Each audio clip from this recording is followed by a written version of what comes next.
I'm a student at Pomona College in Claremont, California, in Southern California, which is one of the Claremont group. And to give you an idea how fortunate I was, there was one college in the country that had computer terminals in a dormitory, at least that anyone has ever talked about, where they were not restricted in use, so that faculty didn't control them. They weren't restricted to upper class math or graduate student math and science students. Anybody could use them. And so I lived in the dormitory where those terminals were located. And I don't know how that weird coincidence of luck happened, but it did.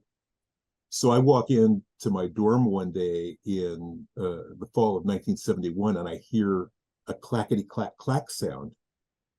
And I walk down into this little room that had been a storeroom and had always been locked. And I walk in, and a student says, "Hi, welcome to the terminal room. Want to learn how you use the computer?" Well, yeah, that sounds pretty cool.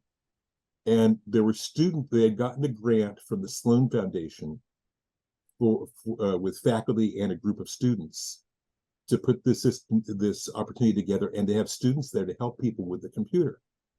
So that day they showed me different computer games and showed me the very beginnings how to program in the basic language. And I just instantly became addicted. And within days, I started writing a baseball simulator. And I did not know that at that point, this was the first interactive baseball game that had ever been written. And that became, my grades actually ended up being affected by it. I wrote some other games there over the years as well. But got to the point where it would play a game. I always, on any baseball game I ever designed, because I'm fixated on it, the first game I always set up, the first simulation I always simulate is 1962 San Francisco Giants versus 1962 Yankees World Series. I'm still trying to simulate a way to make William McCovey's line drive go 3 feet higher in Game 7. Trying to fix that, which we can do fictionally, but never quite in real life. So I just started working on the game, and the idea I had about the All-Star baseball game was the basis for how I designed the original baseball on the PDB-10. And so within a couple of weeks, I had a basic game working, and pretty quickly it got more features.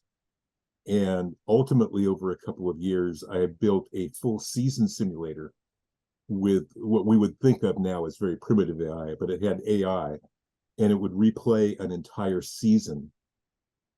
Unfortunately, it could only do this during the summer break. The rest of the time, too many users were on the computer. It was too slow. But during the summer break, you could actually, in about 3 hours, get a season. And I only had one book in my personal library at home that I bring back to college that had all the stats I needed in order to do a full season.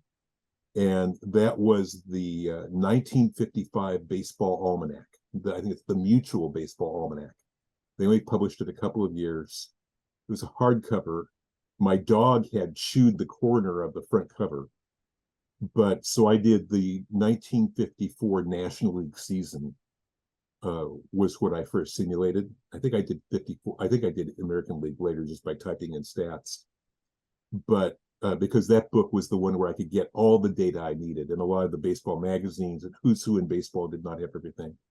So, but I got to where it would simulate the complete season. So I was working just as a hobby gamer for 9 years, because I had 4 years as an undergrad, 3 years of which I was on writing games. Then I was a grad student at Claremont Graduate University for 2 years, so I kept my computer access, because the computer assets are shared among all the Claremont colleges and grad schools. And then I got hired as adjunct faculty right after I graduated, so I didn't lose my computer access. And I did that for 4 more years. So I had 9 years of mainframe access. And if you review how lucky I was, First of all, I'm in the only dorm in the United States, apparently, that has computer access where you could work on a game. And now I get 9 years of access to keep working on games. So I recognize it was just fluke, good fortune.